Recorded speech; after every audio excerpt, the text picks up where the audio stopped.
other thing that I'll remember strongly about Walt Jocketty is how paranoid sports is now and how completely devoid of paranoia Walt Jocketty was.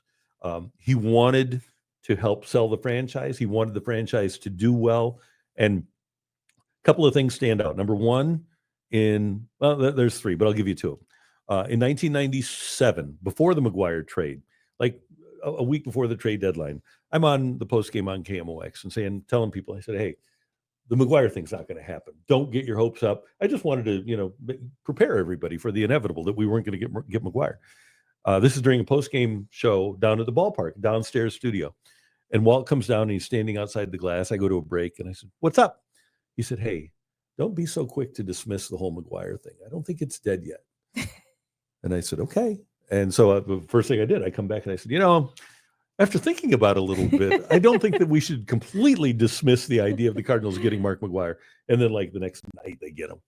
And then another time, this is spring training of 2000. I do the open line on the Mighty Mox and get off the air. And I'm walking out. I tear down all the equipment. I'm walking out.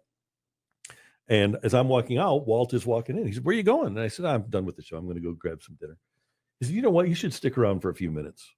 And I said, okay. He said, just go back in the media room and hang out. I said, okay. I didn't have any idea what was going on. Go back in the media room. I'm just reading stuff. But 10 minutes later, Brian Bartow walks in and says, hey, we just traded for Jim Edmonds. And I get to go back on KMOX and break that story. And, Wow. and Walt wanted to make sure that people that he respected and people were around that were covering the team on a regular basis, he wanted to make sure that they were able to get a little sugar, get a little love. And so he was awesome about that.